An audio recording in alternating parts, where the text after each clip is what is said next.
Good morning, and I have to say that oinking all the way to college and career ready may sound a little strange, a little funny, but the way I came up with this is when I first started teaching, and even up till today, and I'll have 27 years in December. But all the kids, on the first day of school, kids always ask the question, are we going to dissect anything? Are we going to be combining chemicals and doing things like that? So every year, there was no money to purchase anything to dissect. So when this grant became available, I was thrilled, and I wrote my first grant to get fetal pigs, and I teach 7th grade. And the fetal pigs we have dissected the last few years, and I'm telling you, the experiences these kids have had in that hands-on activity where they get into doing has been incredible.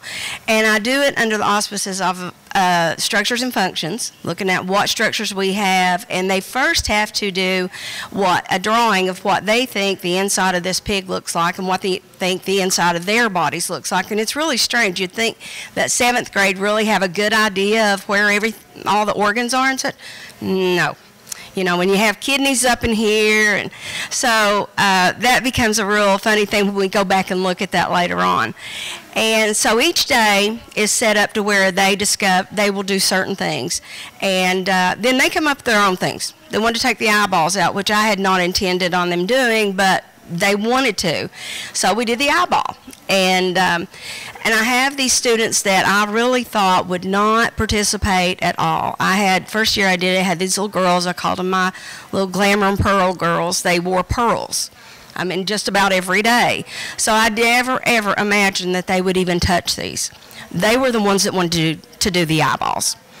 And so my problem with practice is that one thing, we need to give kids more opportunities to explore things they might be interested in. I was hoping that maybe some of these kids may decide to be a surgeon, and I've had a lot of them say, I want to be a doctor, I want to be a surgeon. Now whether they go on and do that, we don't know, but at least they had the opportunity to explore that. And the funny thing is, yes, I'm a science teacher, but I will not touch any of this. No way. Even when they come in the boxes, I get one of the boys, you know, move those boxes here, we need those boxes there. And then I assign students, it's real laid out because their classes are 55 minutes. I have to clean up all of that in between because I don't want my second period class or third coming in and using goggles that's not been cleaned or tools, instruments that's not been cleaned. So it's a big process, but they get it down and it just runs like, it's so smooth. But when they bring me their tray for me to clean up, I'm like, that's got too much stuff on it, take it back, because I'm the washer.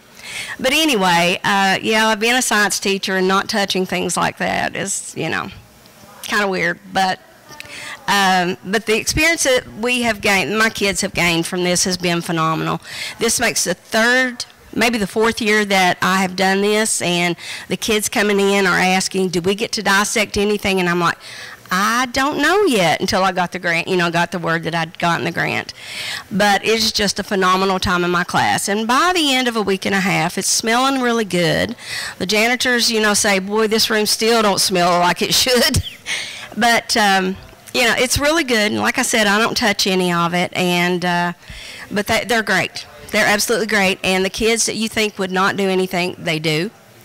And it's just an absolute great opportunity they've given my kids from this grant. So any questions?